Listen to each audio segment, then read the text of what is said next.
Stocks में तो investors multi beggars तो ढूंढते रहते हैं, म्यूचुअल फंड्स के केस में 100 बैगर्स कैसे मिलते हैं? मजे की बात है, बहुत सारे फंड्स हैं जिन्होंने 100 बैगर्स बनाए हैं, बट लोगों को ओह। पता ही नहीं है। आप इमेजिन कीजिए, जिस दिन आप बॉर्न हुए थे और आपके पेरेंट्स ने आपके नाम पे 1 लाख रुपए डाले होते, जब आप 22 साल के होते तो 1 करोड़ रुपया हो गया। आई थिंक ये इसका स्क्रीनशॉट मुझे अपने फैमिली ग्रुप में डालना चाहिए। डालना चाहिए बिल्कुल। When my daughter was born 10,000 की SIP चालू की थी 29 दिसंबर 2010 को। 2 साल पहले जब वो 12 साल की थी, तब तक मैंने 16,95,000 डाल दिए थे और फर्स्ट टाइम पोर्टफोलियो की वैल्यू 50 लाख्स। मैं बहुत खुश हो गया, मतलब कि वाओ, अब दिख रहे हैं कि कुछ पैसे बन रहे हैं। गेम तो अब चालू है जो कंपाउंडिंग का। अब 2 साल और निकल गए। अभी मैंने देखा 4-6 महीने 1 पहले, CR। Yes, I can't believe this, 19 lakh रुपए मैंने अब तक डाल दिए और उसकी वैल्यू 1 CR हो गई है। मतलब स्टॉक्स में तो क्या होता है, आपको नजर रखनी पड़ती है, you have to be really lucky rather than going for multi baggers, rather than choosing the best performing fund. I always say just choose a normal performing fund, stay there for 20 years.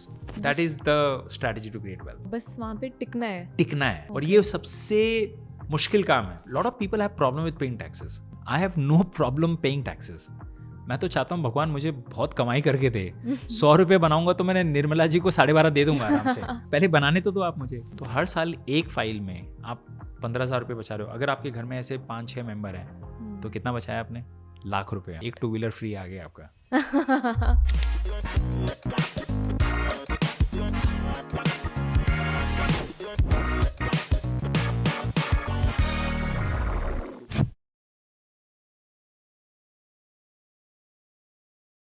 Stocks में तो investors multi beggars तो ढूंढते रहते हैं, mutual funds के case में 100 beggars कैसे मिलते हैं? म्यूचुअल फंड्स में भी मजे की बात है, बहुत सारे फंड्स हैं जिन्होंने 100 बैगर्स बनाए हैं, बट लोगों को ओह। पता ही नहीं है। इनफैक्ट मैं आपको एक छोटी सी केस स्टडी बताना चाहता हूँ। आप इमेजिन कीजिए, जिस दिन आप बॉर्न हुए थे और आपके पेरेंट्स ने आपके नाम पे 1 लाख रुपए डाले होते, राइट। जब आप 22 साल के होते तो 1 करोड़ रुपया हो गया। आई थिंक ये इसका स्क्रीनशॉट मुझे अपने फैमिली ग्रुप में डालना चाहिए। डालना चाहिए बिल्कुल। 3 साल और आपने होल्ड किए हैं तो 100 का 150 गुना हो गया। 150 गुना। 1 लाख का 1.5 करोड़ हो गया। 3 साल खाली होल्ड किए। 1 साल और होल्ड किए आपने तो 200 गुना हो गया। तो 100 गुना टाइम था। पीरियड भी कम हो रहा है। टाइम पीरियड कम हो रहा है और 2 साल में आपने होल्ड किया तो 300 गुना। Oh god. And final figure मैं आपको अभी बताता हूँ, in last 28 years this has become 400x। Multi bagger का बाप है ये। हाँ। और मैं FOMO और ये बिल्कुल नहीं हो रहा। और ये एक फंड नहीं, ऐसे बहुत सारे फंड्स हैं जो लगभग सिमिलर रिजल्ट्स दिए हैं। ओके। तो आप किसी भी एक अच्छे नॉर्मल डाइवर्सिफाइड इक्विटी फंड में 15, 20, 25 साल देते हैं। जो मैंने मेरा SIP का एग्जांपल दिया आपको, when my daughter was born 24 दिसंबर, ये देखिए आप, तो उसके नाम पे मैंने 10,000 की SIP चालू की थी 29 दिसंबर 2010 को। एक महीने बाद नेमिंग सेरेमनी थी, 50,000 70,000 का गिफ्ट उनको मिला। तो लोग क्या करते हैं गिफ्ट में?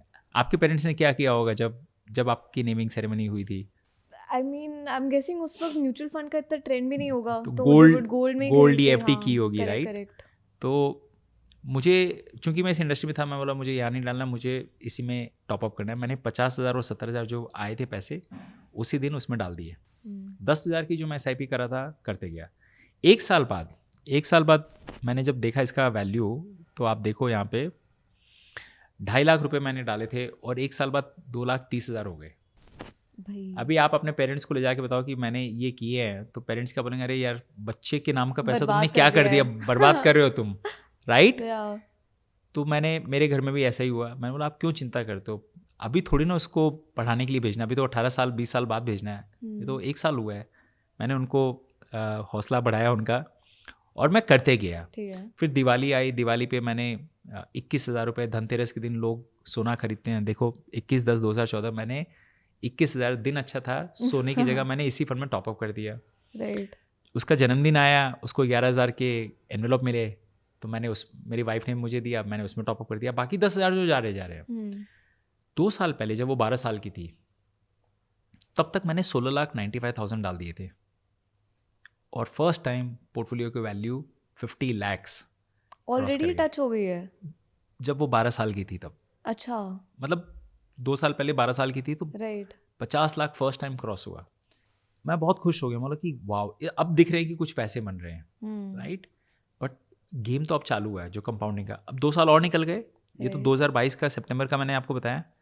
अभी मैंने देखा, इनफैक्ट 4-6 महीने 1 पहले, CR।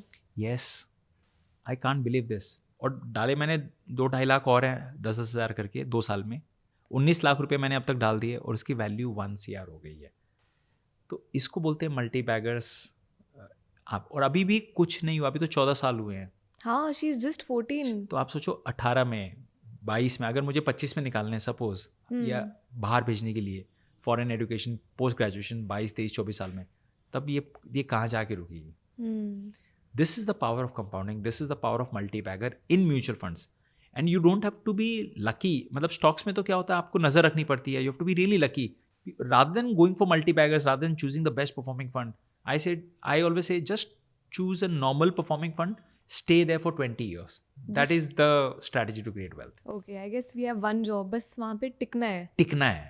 और ये सबसे मुश्किल काम है। क्यों मालूम है? क्योंकि we all come from monkeys generation. Monkeys एक जगह बैठते नहीं है। I feel attacked. Yeah, no, I know everybody. हम लोग उछलते कूदते रहते हैं ना। और सबसे अच्छी बात मैंने क्या की लाइफ में मालूम है? मैंने चूंकि 1 रुपया भी नहीं निकाला, तो मैंने गवर्नमेंट को 1 रुपया भी टैक्सेस नहीं दिया। जब तक आप म्यूचुअल फंड में पैसा नहीं निकालते हो, आप टैक्स नहीं भरते हो। फंड मैनेजर कितनी भी बाइंग एंड सेलिंग करे आपके फंड के अंदर में, बिकॉज वो ट्रस्ट स्ट्रक्चर है, आपका टैक्स नहीं लगता है। बट अगर आप ये खुद करते तो आपकी कंपाउंडिंग होती नहीं, क्योंकि आप हर बार स्विच कर रहे हो तो टैक्स भर रहे हो। एक और commonly asked question is about mutual fund taxation. काफी लोगों को नहीं पता होता है इसके बारे में। उस पूरी थीम में वो क्या चीज़ है जो हमें पता होनी चाहिए एज म्यूचुअल फंड इन्वेस्टर्स? जैसे टैक्स लॉस हार्वेस्टिंग कुछ चीज़ होती है जो मुझे बिल्कुल नहीं चलती। तो देखिए, सबसे पहले मैंने आपको जो बताया, सबसे पहला जो रूल बताया कि डोंट इंटरप्ट इट अननेसेसरीली। तो मैंने पिछले 15 सालों में बहुत कम इंटरप्शन किया। अभी देखो, मैंने 37 लाख डाले थे उसमें PSU में, और 82 जो भी मैंने बेचे, तो उस पर मेरा अच्छा खासा टैक्स लगेगा 12.5%। बट ठीक, I don't mind paying taxes because मैंने अच्छा रिटर्न्स कमाया है। टैक्स आप कहाँ से भरते हो? रिटर्न्स कमाने के बाद ही तो भरते हो। Correct.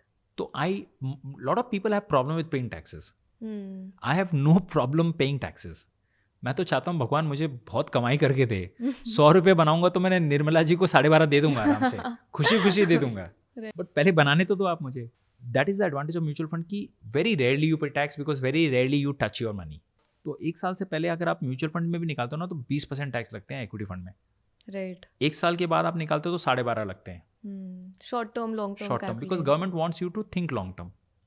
But tax loss harvesting exactly so वो क्या होता है? देखो, सपोज आपने 1 लाख रुपए एक म्यूचुअल फंड में डाले, इस साल आपकी वैल्यू 2 लाख हो गई 1 साल बाद। ठीक है। तो आपका कैपिटल गेन कितना हुआ? 1 लाख रुपए का। 1 लाख का 2 लाख हो गया तो 1 लाख कैपिटल गेन है ना। करेक्ट। तो अगर आप ये 2 लाख रुपया पूरा भेजते हो ना, तो 2 लाख आपके अकाउंट में आ गए, उसमें से 1 लाख कंपोनेंट कैपिटल गेन है, आपका 1 रुपया भी टैक्स नहीं लगेगा। इक्विटी म्यूचुअल फंड से पहला 1.25 लाख रुपए हर टैक्स, रेसिडेंट टैक्स इंडिविजुअल के लिए माफ है। अच्छा। 1.25 लाख रुपए यानी, और 1 लाख आपका गेन था ना, तो 1 लाख पे अदरवाइज आप क्या टैक्स पे करते? 12,500, 12.5%। तो बेसिकली आपने 12,500 रुपये बचा लिए। तो 1 लाख पे, 1.25 लाख पे 12.5% यानी लगभग 15,000 रुपये आपने बचा लिए। Right. 15,000 is also big amount, significant. तो आप हर साल उतना अमाउंट का म्यूचुअल फंड्स आप बेच सकते हो और वापस खरीद लो। तो now 2 lakh becomes your cost price now. और फिर अगले साल वापस वो 3 लाख हो, 3.25 लाख हो, तो वहाँ निकाल लेना। तो हर साल एक फाइल में आप 15,000 रुपये बचा रहे हो। अगर आपके घर में ऐसे 5-6 मेंबर हैं तो कितना बचाया आपने? लाख रुपया। एक 2 व्हीलर फ्री आ गया आपका। You have to think like that, right? See, every पैसा इज इंपॉर्टेंट, राइट? तो ये तो एक स्ट्रेटेजी हो गई जो which I would recommend to almost 90% of the investors. But मैं आपको अब एक सच बताता हूँ, मैं मेरे लिए नहीं करता हूँ ये। अच्छा, क्यों? मैं मेरी फैमिली के लिए भी नहीं करता हूँ। Because my thinking is if I am gunning for 100 crores, मैं ये 10-10 हज़ार बचा के क्या कर लूँगा? फिर मेरी बहुत सारी थिंकिंग शॉर्ट टर्म छोटी हो जाती है। मतलब I have to do action. आप दोनों चीज़ नहीं कर पाओगे अच्छे से। तो while it is great for 99% of the people जो हमारे सुन रहे हैं, but you have to think कि मतलब is it really for me? मैं 10,000 सोच रही हूँ या मुझे 100 करोड़ बनाने हैं? Got it. Now speaking of goals, yes. right? Goal based investing करते हैं थोड़ा. Let's say कि 3-4 साल में मुझे गाड़ी खरीदनी है, ओला उबर से मैं थक गई हूँ and I want to buy a car of my own. Yes. तो उसके लिए मैं कैसे इन्वेस्ट करूँ as of today? Be prepared to मतलब हायर ए ड्राइवर ऑल्सो देना है, मतलब वरना आप और ज़्यादा थक जाओगे ब्रेक और क्लच के उसमें, मालूम है? तो बहुत सिंपल है। गूगल मैप्स यूज़ करते हैं आप? हाँ। Now tell me, Google Maps आपको क्या क्या दिखाता है? स्टार्टिंग पॉइंट, यस, डेस्टिनेशन, हाँ, टाइम। और एक चीज़ हम लोग बहुत मिस कर जाते हैं, गूगल मैप्स आपको 4-5 ऑप्शन दिखाता है हाँ, रूट्स भी दिखाता है। रूट्स भी नहीं, व्हीकल्स। अच्छा, वॉक करके जाओगे तो कितना टाइम लगेगा, ओ, टू that व्हीलर में way. जाओगे तो कितना टाइम लगेगा, कार में जाओगे तो कितना टाइम लगेगा, Right. पब्लिक ट्रांसपोर्ट में जाओगे तो कितना टाइम कितना टाइम लगेगा। लगेगा? तो अगर आपको 3 साल एफडी में डालते तो आपको एक्स रिटर्न मिलेगा, म्यूचुअल फंड में डालोगे तो एक्स मिलेगा, स्टॉक्स में डालोगे तो वाई मिलेगा। तो वो आपको समझना जरूरी है। अगर आपको ना 1 साल में गाड़ी लेनी होती सपोज, हाँ, 1 ही साल में, तो मैं बोलता कि अरुणिमा आप रिस्क नहीं ले सकते हो, आप ये पैसा ना एक डेट फंड में डाल दो जहाँ पे 7% मिलता है, या एफडी कर दो, 1 साल में निकाल लेना। राइट, हम इसमें इक्विटी में तो भूल से भी नहीं डाल सकते हैं, हाइब्रिड में भी नहीं डाल सकते हैं। बट चूंकि आपने कहा कि नहीं मुझे ये पैसा 3 साल बाद चाहिए, तो यार एफडी में 7 मिलते हैं, हम हाइब्रिड फंड में डालते हैं जहाँ पे 9-10 मिल सकते हैं, और उसका टैक्सेशन इक्विटी जैसा है, तो आपको टैक्सेशन में बहुत फायदा हो गया। नहीं तो अगर आप डेट फंड में डालते हो ना, तो आपका पूरा का पूरा जो इनकम है, जो आपने कमाया है, वो मालूम है क्या होता है, इनकम ऐड हो जाता है, और you pay 30% tax if you are in the 30%। यही अगर आपने हाइब्रिड या इक्विटी फंड में डाला तो आपका एक तो टैक्सेशन 12.5 हो गया, दूसरा मैंने आपको क्या बताया, 1.25 लाख रुपया कैपिटल गेन माफ, तो वो भी आपने बचा लिया। अगर 3 या 5 साल का टाइम फ्रेम है, तो आपने जो मैंने बताया हाइब्रिड फंड, जैसे ये मान लीजिए बैलेंस फंड हाइब्रिड फंड, उसमें डाला तो 8 to 10% का आपका रिटर्न है, which is better than FD. तो उसके हिसाब से मैं आपको बताता हूँ कि आपको महीने की 15 या 20 हज़ार की एसआईपी करनी है। 3 साल तक आप ये एसआईपी करते जाओ, 3 साल में आपका लगभग जो भी है ये 18-20 लाख बनते हैं, और उस वक्त आप पैसे निकालो। So this is how for each plan you have to work backwards. Got it. तो गोइंग बाय दिस, अगर मुझे 2 साल में लेट्स से जापान जाना हो, हाँ, सो लुक्स लाइक कि then again you should short term funds. या सो देखो, ये रिस्क रेटिंग का मतलब है जितना लॉन्ग टर्म है उतना आप रिस्क, ऊपर में देखो आप सेक्टर थीमेटिक है। हाँ, तो मतलब तो if I want to buy a house हाँ इन लाइक 10 years, तो फिर sector thematic, but on your own again it can become very difficult. With guided advice फिर may you can do it, but खुद से आप खुद से गलती कर जाओगे। मतलब खुद से अगर आपको करना है तो मल्टी कैप मैंने आपको बताया, okay, multi cap and flexi cap funds are the best vehicle for a DIY investor जिसको इतनी समझ नहीं है, इतना दिमाग नहीं लगाना है। क्योंकि मल्टी कैप में फंड मैनेजर आपके बिहाफ पे 25% सब सेक्टर में डाल ही रहे हैं, लार्ज कैप में, मिड कैप में, स्मॉल कैप में। आप सो सकते हो फिर, ओके, बट अगर आपने मिड और स्मॉल वगैरह में डाला ना, तो उसमें भी टाइमिंग करना थोड़ा मुश्किल है। ओके, तो बेसिकली इट्स नॉट लाइक कि सिर्फ लॉन्ग टाइम होराइजन है तो you can take on more risk, उसमें भी थोड़ा सा यू हैव टू एडजस्ट। ये तो थियोरेटिकल है कि हाँ लॉन्ग टर्म है तो जितना लॉन्ग टर्म उतना ज़्यादा रिस्क ले सकते हो, बट रिस्क को आप हैंडल कर सकते हो कि नहीं कर सकते हो, वो भी तो एक पैरामीटर है। उतनी सेल्फ अवेयरनेस चाहिए। काफ़ी टर्म्स में पढ़ती हूँ, XIRR, IRR एंड कैगर, इन तीनों में डिफरेंस क्या है? देखो IRR क्या होता है कि आपने SIP की, हर महीने आपकी 2,000 रुपये की SIP जा रही है, राइट, और 5 साल बाद आपका 15 लाख रुपए का कॉर्पस हो गया। तो रेगुलर कैश फ्लोज जा रहे हैं, डेबिट हो रहे हैं, और 15 लाख का कैश फ्लोज है, तो उसको हम कहते हैं IRR, internal rate of return. और सपोज वो IRR 15% है, तो मतलब ये जो भी SIPs आपकी गई हैं, ये सब SIPs आपको 15% का रिटर्न दिया है। ओके, बट लाइफ में ऐसा नहीं होता है। लाइफ में 2,000 तो जा रहे हैं, बट अचानक आपका 2 लाख का कॉर्पस आपने निकाल भी लिया कुछ, फिर कुछ टॉपअप भी कर दिया, कुछ महीने आपकी SIP बाउंस भी हो गई, तो इरेगुलर कैश फ्लोज हो गए। राइट, तो हर दिन आपकी जो एंट्री हुई है, चाहे वो डेबिट हुई है चाहे क्रेडिट, 2,000 गए तो माइनस हो जाएगा। आपने कुछ पैसे निकाल लिए फंड से तो वो प्लस आपके अकाउंट में आ गए। राइट, तो वो सारी एंट्रीज डेट वाइज एक्सेल में डाल दो, और एक XIR का फॉर्मूला होता है उसको आप डाल दो, तो उसको XIR कहते हैं फॉर इरेगुलर कैश फ्लोज। अच्छा, दोनों सेम ही है, दोनों रिटर्न ही बताते हैं, बट एक इरेगुलर कैश फ्लो और रेगुलर कैश फ्लो। अब CAGR क्या होता है? CAGR is mostly meant for lump sum. Suppose आपने 1 लाख रुपए डाले सपोज, और उस पर 10% का रिटर्न है, तो अगले साल क्या हुआ आपका? 1,10,000 हो गए। करेक्ट। अब उस पर वापस 10% रिटर्न आते हैं, क्योंकि अब नेक्स्ट ईयर कैपिटल तो 1,10,000 हो गई ना। ओके, तो 1,10,000 पे 10%, yes. so 1,21,000। यस, अच्छा, तो 2 साल बाद आपका 1,21,000 हो गया। Your CAGR was 10%। Okay, compounded annual growth rate, मतलब 10% से आपका कैपिटल कंपाउंड किया है। Got it. तो generally it is more meant for lump sum, कि आपने X दिन इतना पैसा डाला और Y के दिन इतना हो गया, तो उसका CAGR क्या रहा है। मॉडल पोर्टफोलियोज की बात करते हैं, 25 ईयर ओल्ड के लिए वो कैसा दिखता है, एंड 45 ईयर ओल्ड के लिए कैसा दिखता है? तो अगर हम मॉडल पोर्टफोलियो की बात करें, हालांकि मॉडल पोर्टफोलियो कोई चीज़ होती नहीं है, वी नेवर सी कि ये 25 ईयर के लिए ऐसा होना चाहिए कि 45। वी ऑलवेज से कि 25 ईयर के लिए भी आपके जितने भी गोल्स 5 साल के नीचे हैं उसको आप डेट में डालो, मतलब 3 साल के नीचे है तो डेट में डालो, 3 से 5 साल है तो हाइब्रिड, 5 साल के ऊपर है तो एग्रेसिव, मतलब इक्विटी। तो हम ये सेम एडवाइस 25 ईयर को भी देते हैं, सेम एडवाइस 45 को देते हैं, बट 45 वाला अगर बोलता है कि मेरी रिस्क प्रोफाइल कम है, या 25 वाला भी बोलता है कि मेरी रिस्क प्रोफाइल, और रिस्क प्रोफाइल क्या होती है, इसको कहते हैं हम रिस्क प्रोफाइल। ये बहुत इंपॉर्टेंट स्केल है जिसको समझना जरूरी है। मैं आपसे पूछना चाहता हूँ, आप किस में आते हो? 6 to 8 के बीच में होगा। 5 to 8, हाँ। 5 to 8। चलो मैं आपसे थोड़ा क्विज करता हूँ। अभी तक आप कितने टाइम से पैसा सेव कर रहे हो, इन्वेस्ट कर रहे हो?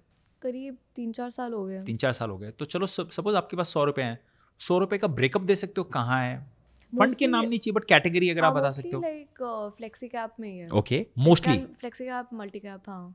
Flexi cap, multi cap. So you are very almost all your 100 rupees. हाँ, ऑलमोस्ट। तो you are very right, between 6 to 8 आपका। Okay, right. मेरा मोस्टली पैसा है 9 to 10 के बीच में। मोस्टली 9 to 10 के बीच में आपका? मेरा SIPs भी, bulk of the SIPs is going in small cap. ये सही में रिस्क है तो इश्क है वाला सीन है आपका। बट हाँ, मुझे तो है ही है, रिस्क है तो इश्क है, मेरे लिए तो है ही है। बट मैं 20 साल से इसमें हूँ। ऑन योर ओन DIY में आप 9-10 में मत चले जाना। It might be disaster for you. Okay, तो you are doing absolutely well by sticking to 6-7 on your own. Flexi cap, multi cap, इस कैटेगरी में आप, खराब भी फंड होगा ना, लॉन्ग टर्म में आपको FD से तो बहुत अच्छा रिटर्न दे देगा। कोई अपने आप को रिस्क प्रोफाइल कम नहीं बताना चाहता है अच्छे मार्केट में, right? We always overestimate ourselves, right? Then how do I जज you? So I will tell you कि आपका मुझे पुराने इन्वेस्टमेंट्स बताइए क्या है। अगर आपने बहुत पैसा गोल्ड में डाला है, बहुत सारा पैसा प्रॉपर्टी में डाला है, बहुत सारा पैसा FD में डाला है, then your risk profile is not very high, it is actually lower. Because हम जब प्रॉपर्टी में भी डालते हैं ना, हम गोल्ड में भी डालते हैं, हमें लगता है कि हम सेफ खेल रहे हैं। खाली equities is an asset class which is very risky because you see the price fluctuating every day.